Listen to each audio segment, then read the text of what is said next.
I am working, I like working alone, I saw a working person। आप देख सकते हैं इन तीनों सेंटेंस में एक वर्ड कॉमन है जो है वर्किंग। पहले सेंटेंस में working as a verb use हुआ है, सेकेंड सेंटेंस में working as a noun use हुआ है और थर्ड सेंटेंस में working as an adjective use हुआ है जो कि पर्सन जो नाउन है उसको डिस्क्राइब कर रहा है। तो इन तीनों सेंटेंस में वर्किंग क्यों और किस लिए डिफरेंट तरीके से यूज हुआ है, तो चलिए इसके बारे में डिटेल में आज के इस वीडियो में सीखते हैं।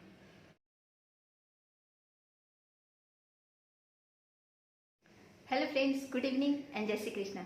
आज के इस वीडियो में हम नॉन फाइनाइट वर्ब के 3 डिफरेंट टाइप्स जेरंड, इन्फिनेटिव और पार्टिसिपल के बारे में सीखेंगे।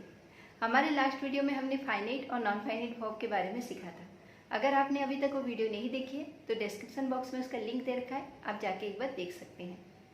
तो आज के वीडियो में हम देखेंगे कि non finite verb gerund, participle और इन्फिनेटिव की तरह कैसे काम करता है। तो इससे पहले हम जान लेते हैं कि फाइनाइट वर्ब और नॉन फाइनाइट वर्ब किसे कहते हैं। फाइनाइट वर्ब वो वर्ब होता है जो कि टेंस और सब्जेक्ट के अकॉर्डिंग अपना फॉर्म चेंज करता है, और नॉन फाइनाइट वर्ब वो वर्ब होता है जो टेंस और सब्जेक्ट के अकॉर्डिंग अपना फॉर्म चेंज नहीं करता। तो चलिए पहले हम इन्फिनेटिव के बारे में सीखते हैं।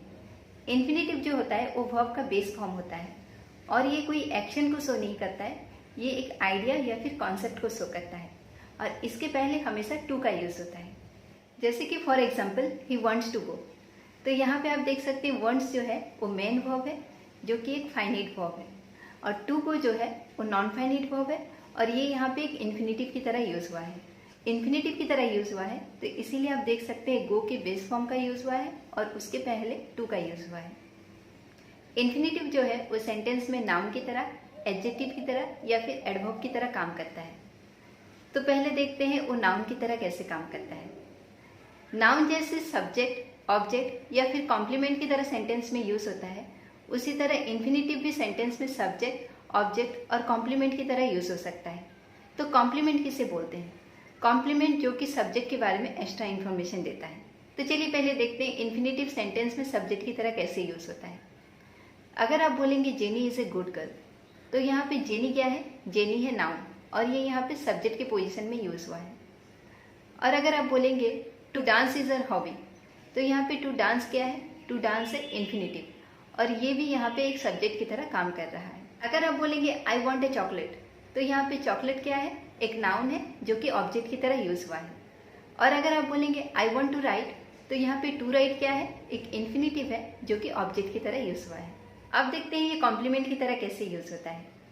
माई dream is to purchase a car, तो यहाँ पे टू परचेस क्या है? ये एक इन्फिनेटिव है जो कि ये कॉम्प्लीमेंट की तरह यहाँ पे यूज हुआ है और ये किसको डिस्क्राइब कर रहा है? यहाँ पे ये जो सब्जेक्ट है माई ड्रीम, उसको डिस्क्राइब कर रहा है। तो हमने देखा कि ये जो टू इन्फिनेटिव है ये तीनों सेंटेंस में ही नाउन है, बट पहले सेंटेंस में सब्जेक्ट की तरह, दूसरे सेंटेंस में ऑब्जेक्ट की तरह और तीसरे सेंटेंस में कॉम्प्लीमेंट की तरह यूज हुआ है। कुछ कुछ सेंटेंस में क्या होता है, ये जो इन्फिनेटिव है वो विदाउट टू यूज होता है, उसको हम बेयर इन्फिनेटिव बोलते हैं। जैसे कि for example C made me cry, तो यहाँ पे आप देख सकते हैं क्राई जो है, क्राई से पहले टू का यूज नहीं हुआ है, तो ये बेयर इन्फिनेटिव है।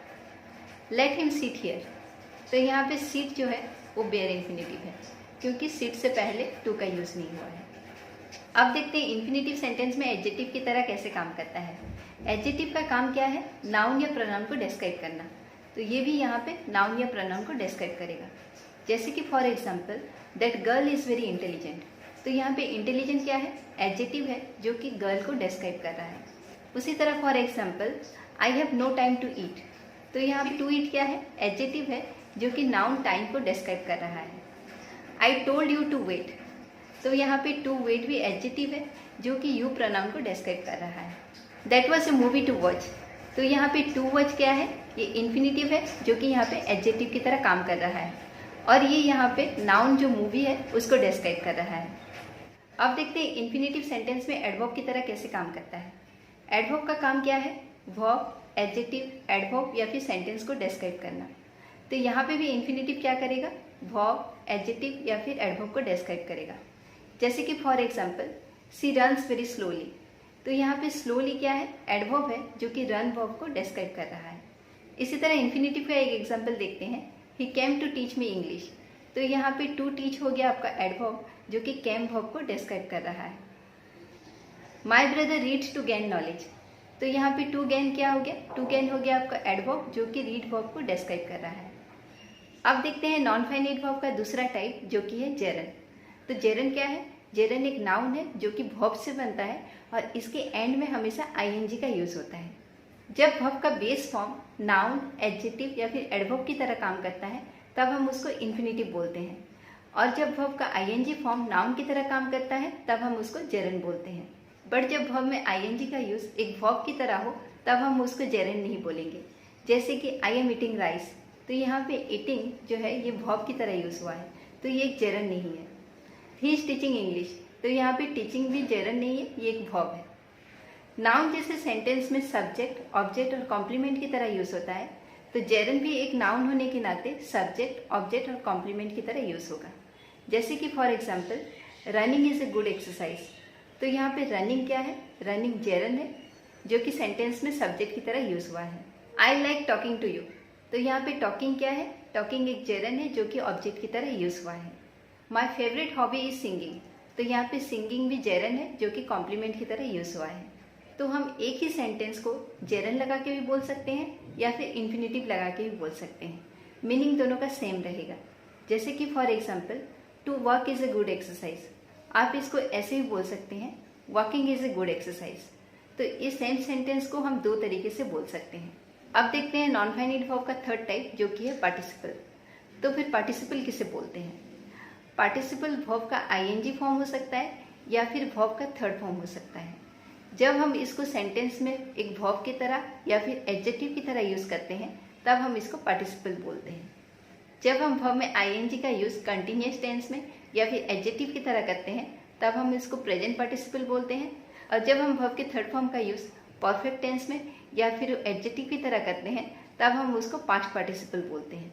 जैसे कि for example he is watching movie या फिर दे आर प्लेइंग फुटबॉल, तो यहाँ पे प्रेजेंट पार्टिसिपल का यूज वर्ब की तरह हो रहा है। बट अगर मैं बोलूँ don't try to catch a running bus या फिर yesterday I saw a sleeping cat, तो यहाँ पे प्रेजेंट पार्टिसिपल का यूज एडजेक्टिव की तरह हो रहा है।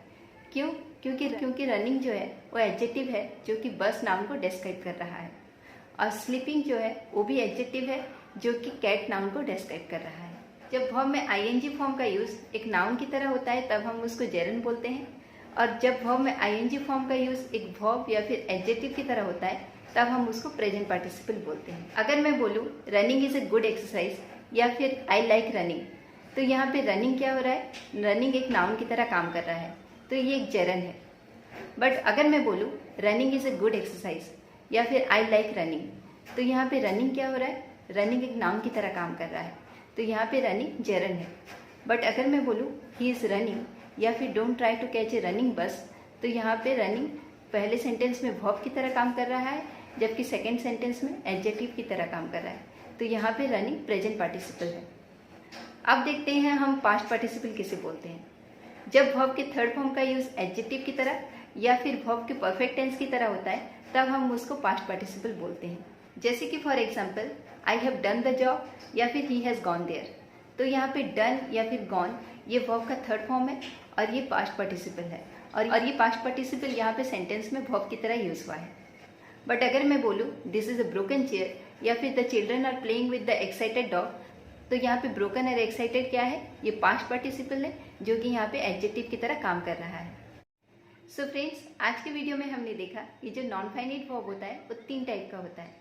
पहला है इन्फिनेटिव, दूसरा है जेरन और तीसरा है पार्टिसिपल। तो इन्फिनेटिव में क्या होता है, इन्फिनेटिव में टू के साथ वर्ब के फर्स्ट फॉर्म का यूज होता है, जेरन में वर्ब के साथ आईएनजी का यूज होता है, और पार्टिसिपल दो टाइप के होते हैं। प्रेजेंट पार्टिसिपल में वर्ब के साथ आईएनजी का यूज होता है, और जबकि पास्ट पार्टिसिपल में वर्ब के साथ ईडी का यूज होता है। तो इन्फिनेटिव जो होता है वो सेंटेंस में नाउन की तरह, एडजेक्टिव की तरह और एडवर्ब की तरह यूज होता है। जेरन जो होता है सेंटेंस में नाउन की तरह यूज होता है, और पार्टिसिपल जो होता है वो सेंटेंस में वर्ब की तरह या फिर एडजेक्टिव की तरह यूज होता है। तो आई होप आपको वीडियो अच्छा लगा होगा और कुछ नया सीखने को मिला होगा। तो आज के वीडियो में इतना ही, मिलते हैं नेक्स्ट वीडियो में एक नई टॉपिक के साथ। Till then bye, take care.